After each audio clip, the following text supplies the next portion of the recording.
La présence de l'histoire si profonde a donné son architecture si majestueuse, une histoire sociale et ouvrière qu'il est temps aujourd'hui de défendre.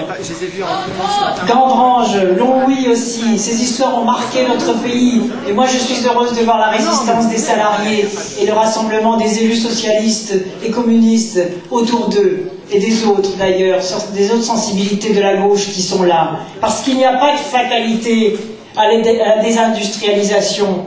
Au contraire, comment se fait-il que dans un secteur aussi important sur le plan mondial, où la demande d'acier augmente de plus de 5% par an, on puisse imaginer fermer l'une des dernières aciéries ici en France? Et c'est contre cette inertie, contre cet abandon, contre ces égoïsmes, contre cette négligence, contre cette désinvolture qui est aujourd'hui si généralement illustrée à la tête du pays par Nicolas Sarkozy. Mais finalement, les grands patrons, ils se comportent comme les dirigeants se comportent. Lorsqu'il y a des dirigeants ou des chefs d'État exigeants à l'égard des entreprises, à ce moment-là, les chefs d'entreprise ne font pas n'importe quoi.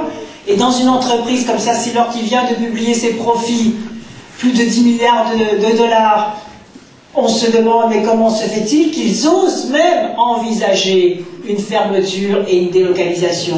Ce combat, il est le nôtre. Ce combat, il est le vôtre. C'est le combat de la dignité, c'est le combat de la résistance, c'est le combat du sérieux. Et les élections municipales, c'est d'abord cela. C'est mettre aux responsabilités des gens sérieux. Les Français aujourd'hui ont le tournis. On a des annonces tous les jours qui sont suivies de contre-annonces, qui sont suivies de commissions pour réfléchir si les annonces qui ont été faites sont allées dans la bonne direction. Aujourd'hui, il y en a. Exactement.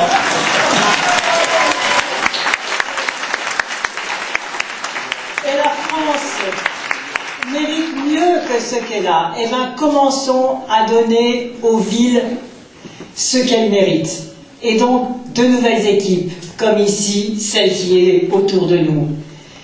Longwy mérite mieux, en effet. Il y a une histoire extraordinaire ici, à Metz.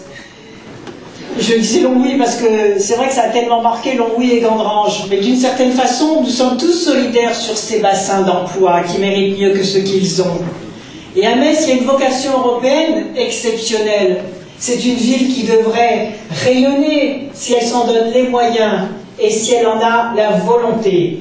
Et je sais qu'avec cette équipe, elle en a la volonté, parce qu'elle est placée sur un carrefour et qu'elle peut en effet non seulement défendre son identité industrielle, son identité culturelle, ses services, sa vocation patrimoniale et sa vocation touristique, mais en plus, elle peut devenir un pôle, un nouveau pôle à l'échelle de l'Europe. Et d'ailleurs, les salariés le disaient tout à l'heure, nous sommes confrontés, nous, de chaque côté de la frontière, aux mêmes difficultés et aux mêmes défis. Et au moment où la France va prendre la présidence de l'Union européenne, il est très important que les villes qui sont proches des frontières puissent précisément être à l'avant-garde de la défense des valeurs de l'Europe sociale. Et puis, bien évidemment, il y a des enjeux nationaux dans ces élections municipales, mais au bout du compte, c'est d'abord le choix d'un bon maire. Et comme tant de villes trop longtemps dirigées par les mêmes équipes, tant de villes gérées de manière si lointaine et sans écoute de la population, moi ce que je voudrais retenir dans le projet de Dominique et de la liste qu'il conduit, c'est d'abord le sens du respect des gens. Parce qu'il y a un projet qui a été élaboré avec vous tous, qui consiste à écouter pour agir juste, et qui remet en avant des valeurs fondamentales qui aujourd'hui sont détruites au plus haut niveau de l'État. Les valeurs de solidarité, les valeurs de dignité, d'accès au logement, les valeurs de réussite scolaire, les valeurs du vivre ensemble, celles de la qualité de vie, bref, tout ce qui fait la compétence des villes.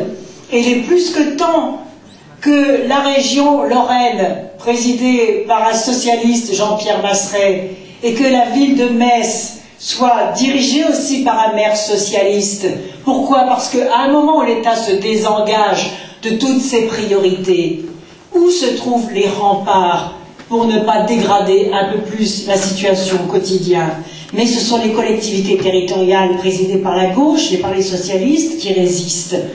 Lorsque l'État supprime toute une série de subventions, lorsqu'il en termine avec les contrats d'accompagnement pour l'emploi des jeunes, lorsqu'il recule sur la question du logement, sur la question des subventions aux associations culturelles, lorsqu'il recule dans l'éducation nationale, lorsqu'il invente en 8 mois, tenez-vous bien, 6 impôts nouveaux ont été inventés en 8 mois, dont les franchises médicales. Qu'est-ce que c'est les franchises médicales si ce n'est un impôt sur la santé?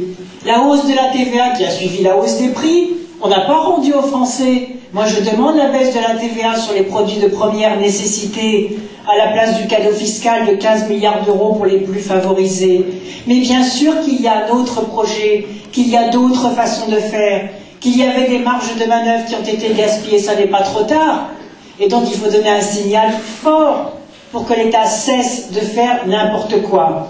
Et en attendant que les collectivités territoriales se serrent les coudes, et une ville socialiste appuyée sur une région socialiste fera que l'on pourra d'abord lutter contre un certain nombre de gaspillages, de double emploi, parce que quand les élus sont en cohérence les uns avec les autres, à ce moment-là, 1 euro dépensé est 1 euro utile.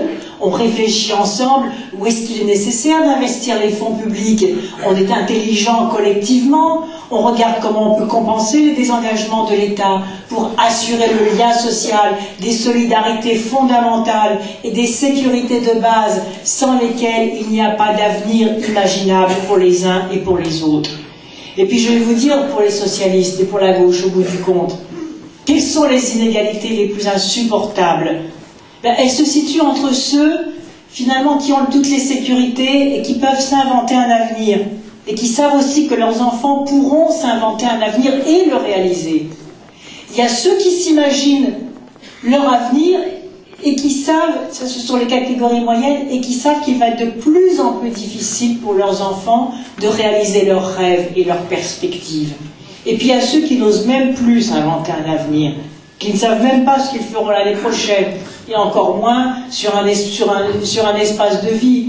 Et donc si on ne sait pas ce qu'on se fera l'année prochaine parce qu'on est en situation de précarité, ou même la semaine qui suit, comment est-ce qu'on peut transmettre à ses enfants le goût de l'effort et le désir d'inventer et de construire et d'imaginer un avenir, et donc de bien travailler à l'école?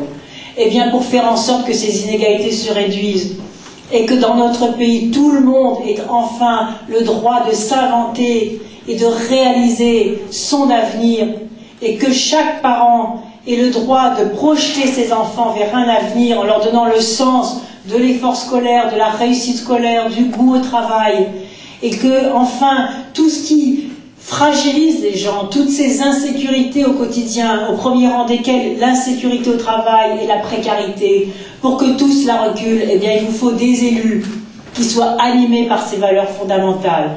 Parce que je crois, moi, et on est en train de le voir en France, que contrairement à ce que la droite nous dit depuis des décennies, c'est la gauche qui en fait a la compétence économique. Et on vient de le voir encore avec l'exemple de Gandrange, puisque c'est en donnant des sécurités